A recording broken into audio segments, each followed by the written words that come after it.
So imagine you are tasked with dressing 12 men. Oh, boy. Right. Right. And they are scattered across, I don't know, 5 different states. Mm-hmm. Plus, they range in size from a literal toddler who can barely walk all the way up to a guy with the dimensions of an NFL offensive lineman. That sounds like a complete nightmare. It really does. Yeah. And you need to dress them in the exact same shade of French blue. Mm.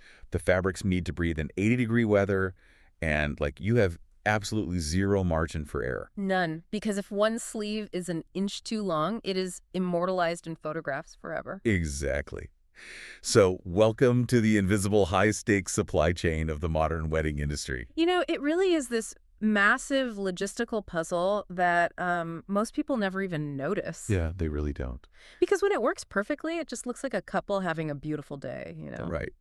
And since you are joining us for today's deep dive, I just know you are the kind of person who loves looking past that beautiful surface to figure out how the machine actually operates. So our mission today is to unpack this comprehensive guide and really the internal operational systems of Darianna Bridal and Tuxedo. Yeah, they're a shop based out of Warrington, Pennsylvania. Right. We are going to look at how the seemingly simple act of renting a tuxedo has completely evolved. Because it's really no longer just walking in and pointing at a boxy black suit, right? Yeah, not at all. It is literally a masterclass in decentralized supply chains, behavioral psychology, and hyper-targeted communication. Well, I mean, it has to be. The formal wear industry has faced this sort of existential threat from massive online-only rental companies over the last few years. Oh, definitely. So to survive, a brick-and-mortar shop couldn't just keep doing what they did in the 1990s. They had to completely re-engineer the entire customer journey. To offer something the internet simply cannot download. Right? Exactly. Absolute guaranteed precision, but backed by localized accountability. It's no longer just about picking a black suit. It's about aligning fit, location, color palettes, and timelines to execute a flawless visual event. Okay, let's unpack this. Because the timeline of this operation starts way, way earlier than most people would ever guess. Oh, yeah. Much earlier. We're talking 6 to 9 months before the wedding day. The shop calls this the introductory appointment. Right. And the source material is very specific about one detail here. This appointment should just be the couple. Just the two of them. Yeah, they actively discourage bringing a massive entourage of groomsmen or family members at this stage. Which honestly is a brilliant mechanism for establishing a baseline. How so? Well, at 6 to 9 months out, you aren't really picking out clothes yet. You're bridging the gap between the bride's vision for the event and the physical reality of the groom's attire. Ah, okay. That makes sense. If you introduce 5 groomsmen into that room, and they all have their own opinions on what looks cool, that core vision immediately gets diluted. The shop is trying to isolate the primary decision makers to lock in a visual language. I love that phrase, visual language. Yeah. Because when you look at the sheer variety of options they have to navigate, it is just staggering. It really is. We aren't just choosing between a black tux and a navy suit anymore. They offer over 60 different styles. 60. Yeah, 60. We are looking at modern colors like Wow. French blue, olive, eggplant, chocolate. Wow. It's essentially like doing costume design for a movie. You don't just pick outfits in a vacuum. You have to establish a cohesive visual language for the whole cast, Right. making sure the groom either matches perfectly or, stands out via different ties and pocket squares in a deliberate way. And if we connect this to the bigger picture, the shop doesn't just ask the couple what colors they like. Oh, what do they do? They actually use tools like this highly specific 15-question bridal quiz on their website to nail down the aesthetic. Oh, wow. I was looking through that quiz, and it is incredibly detailed. Yeah, it asks about everything.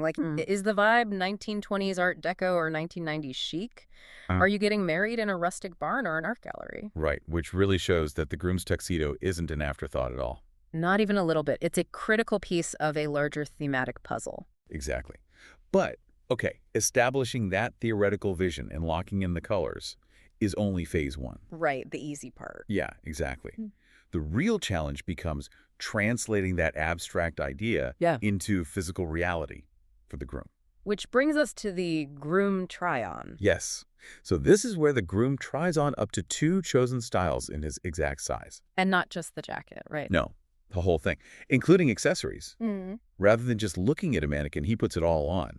They even encourage taking photos to review later before making a final decision. It's a big deal. It is. And once he decides, He literally signs the jacket tag to say yes to the tux. I love that. Me too. But here's where it gets really interesting to me. I got to push back on this step a little. Okay, lay it on me. From a purely logistical standpoint, why go through the trouble of ordering in the exact size for a try-on months in advance? Mm-hmm.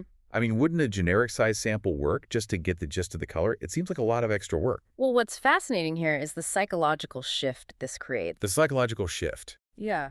You have to remember, a lot of guys are super anxious about formal wear. They don't wear it often. Very true. So if you put a guy in a suit that's 3 sizes too big and tell him to just imagine how it'll look. He's just going to panic. Exactly. It creates doubt. But by bringing in his exact size, this step transforms an anxious groom into a confident one by completely removing the guesswork. Oh, that's incredibly smart. And furthermore, this emphasis on exact fit is championed by the shop's co-owner, Franco Salerno. Right, the source mentioned him. Yeah, he has personally dressed over 50,000 grooms and gala attendees. Wait, really? 50,000? 50,000. It's a massive amount of experience. And Franco actually wears these exact suits himself. Oh, so he's not just pointing at a catalog. Exactly. He brings lived experience to the fitting process, proving that true expertise comes from wearing the product, not just selling it. Okay, so the groom is fitted, he's confident, he signed the jacket. Mm. But a wedding is a team sport. It really is. So how do you manage the logistics when the team is scattered across the country? Well, that's where the real headache usually starts. Right, because the shop caters to a massive size range. The source says they go from a size 3B up to an 80. Which is just a staggering spectrum of human proportions. Seriously.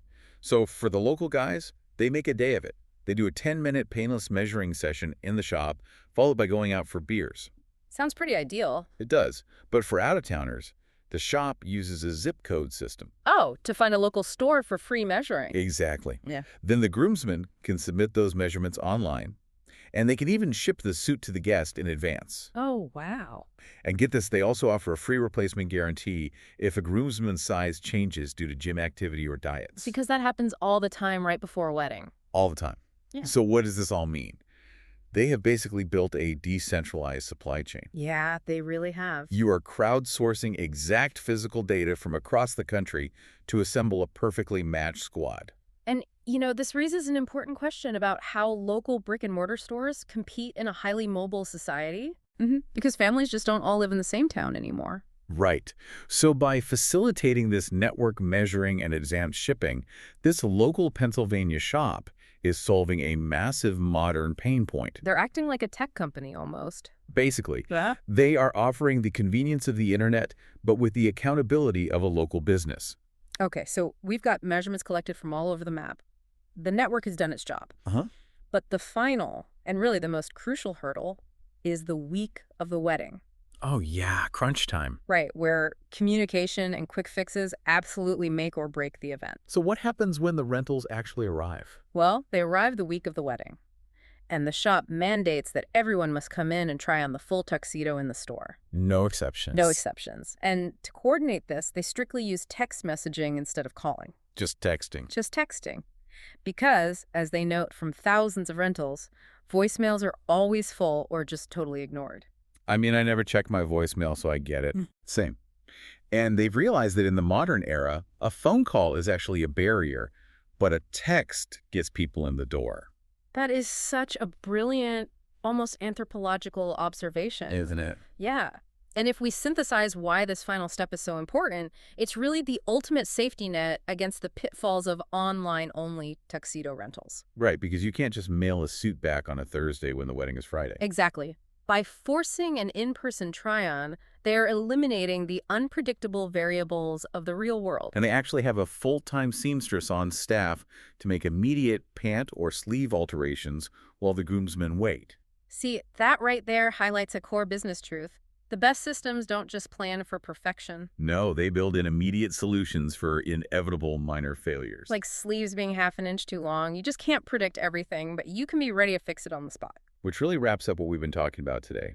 Reminding you, the listener, that renting a tuxedo is far more than just picking up a suit. It's a huge production. It is a 9-month journey of aesthetic planning, decentralized crowdsourced logistics, and pinpoint communication. All designed to make a high-stress day feel completely effortless. You know, it really leaves me with this one thought to just sort of mull over. Oh. What's that? Well, if a local bridal shop has successfully evolved its model to act as a localized, highly efficient logistics hub with national reach. Right, specifically to combat those online-only retailers. Exactly.